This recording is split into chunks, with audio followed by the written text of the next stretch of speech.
Financial assist എന്ന YouTube ചാനലിലേക്ക് എല്ലാവർക്കും വീണ്ടും സ്വാഗതം.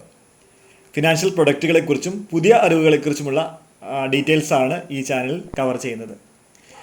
ഈ ചാനൽ ആദ്യമായിട്ട് കാണുന്നവരുണ്ടെങ്കിൽ സബ്സ്ക്രൈബ് ചെയ്യുക. കൂടാതെ തൊട്ടപ്പുറത്തുള്ള ബെല്ലൈക്കൺ കൂടി ക്ലിക്ക് ചെയ്യുക. ഈ ചാനലിൽ നിന്ന് വരുന്ന എല്ലാ വീഡിയോസും കിട്ടാൻ അത് സഹായിക്കും.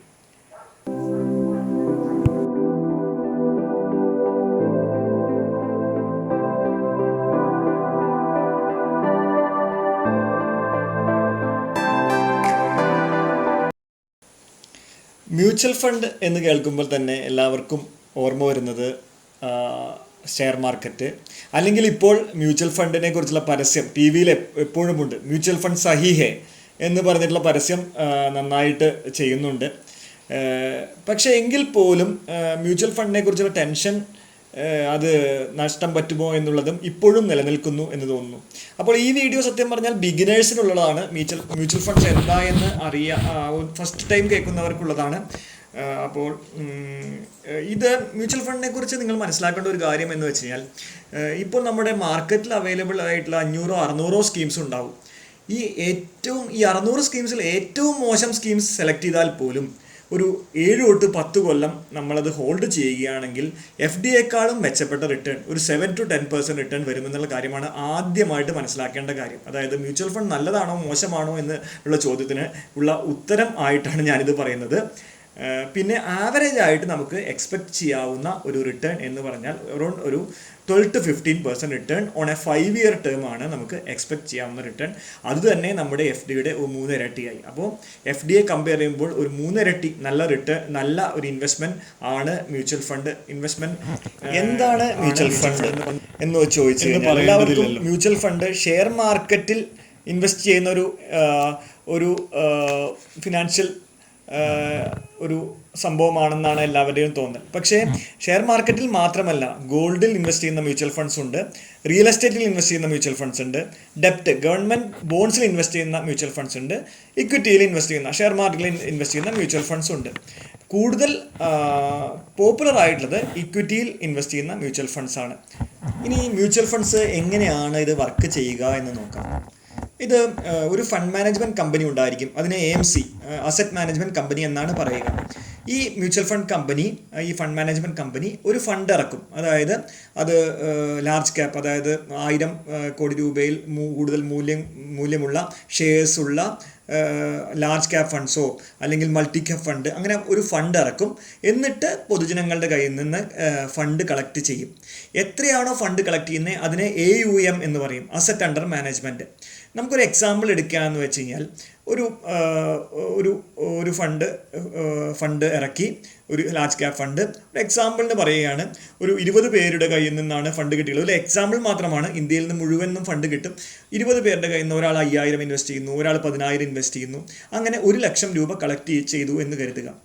ഈ 1 ലക്ഷം രൂപയെ ഫണ്ട് മാനേജർ അതിൽ നിന്ന് ഒരു 10-50 സ്റ്റോക്സുകളിലേക്ക് 2000 രൂപ ഇന്ന സ്റ്റോക്കിൽ, 5000 രൂപ ഇന്ന സ്റ്റോക്കിൽ അങ്ങനെ ഇൻവെസ്റ്റ് ചെയ്യും.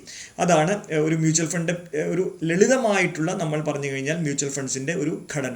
അതായത് ഷെയർഡ് ഫണ്ടാണിത്. അതായത് ഇന്ത്യയിൽ നിന്ന് മുഴുവൻ കളക്ട് ചെയ്യുന്ന, ആളുകളുടെ കയ്യിൽ നിന്ന് കളക്ട് ചെയ്യുന്ന ഫണ്ട് ഒരു പൂളാക്കിയിട്ട് അതിനെ പല സ്റ്റോക്സിൽ ഇൻവെസ്റ്റ് ചെയ്യുന്ന ഒരു പ്രക്രിയയാണ് മ്യൂച്വൽ ഫണ്ട്സ്. ഇനി അഡ്വാൻറ്റേജസ് ഓഫ് മ്യൂച്വൽ ഫണ്ട്സ് എന്താണെന്ന് നോക്കാം. എല്ലാത്തിനും ഒരു അഡ്വാൻറ്റേജും ഡിസഡ്വാൻറ്റേജും ഉണ്ടായിരിക്കുമല്ലോ. മ്യൂച്വൽ ഫണ്ട്സിൻ്റെ അഡ്വാൻറ്റേജും ഡിസഡ്വാൻറ്റേജും നോക്കാം. ആദ്യം അഡ്വാൻറ്റേജ് നോക്കാം. ചെറിയ പൈസയിൽ വലിയ ഡൈവേഴ്സിഫിക്കേഷൻ എന്നുള്ളതാണ് ആദ്യത്തെ ഒരു അഡ്വാൻറ്റേജ് വരുന്നത്. അതായത് നമ്മളൊരു 500 രൂപ ഇൻവെസ്റ്റ് ചെയ്യുകയാണെങ്കിൽ പോലും നമുക്ക് 50ഓളം സ്റ്റോക്സ് നമുക്ക് പർച്ചേസ് ചെയ്യാൻ പറ്റും.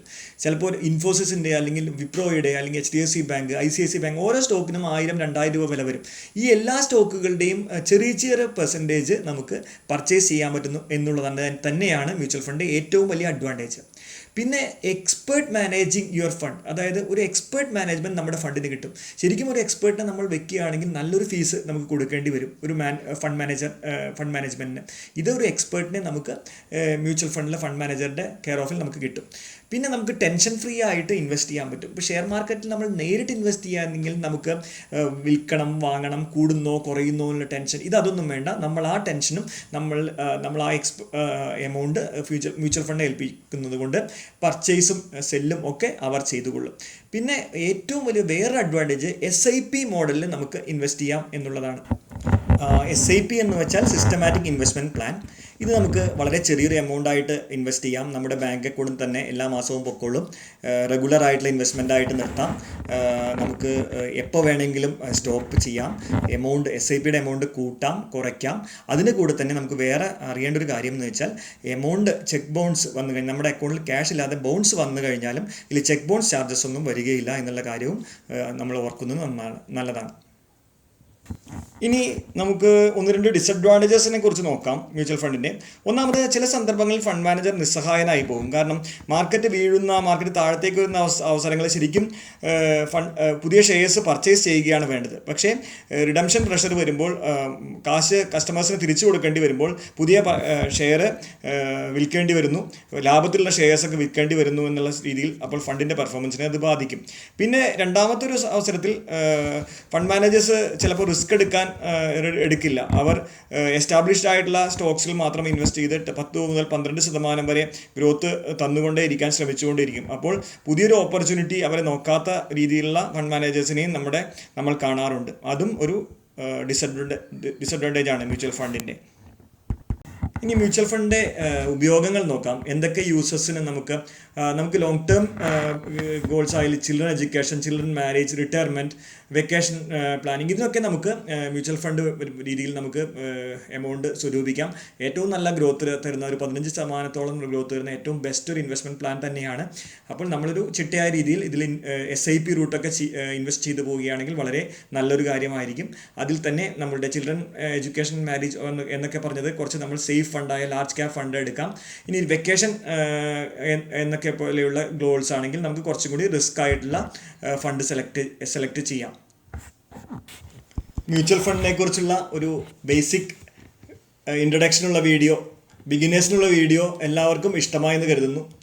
ഈ വീഡിയോ ഇഷ്ടമായെങ്കിൽ ലൈക്ക് ചെയ്യുക, കൂടാതെ ഷെയർ ചെയ്യുക. കൂടുതൽ മ്യൂച്വൽ ഫണ്ടിനെ കുറിച്ച് അറിയാൻ താല്പര്യമുള്ളവർക്ക് ഷെയർ ചെയ്യുക. ഇതുവരെ ഈ ചാനൽ സബ്സ്ക്രൈബ് ചെയ്യാത്തവരുണ്ടെങ്കിൽ സബ്സ്ക്രൈബ് ചെയ്യുക. കൂടാതെ ബെല്ലൈക്കൺ കൂടി ക്ലിക്ക് ചെയ്യുക. അപ്പോൾ ഇനിയൊരു വീഡിയോയിൽ കാണുന്നവരെ എല്ലാവർക്കും ബൈ ബൈ.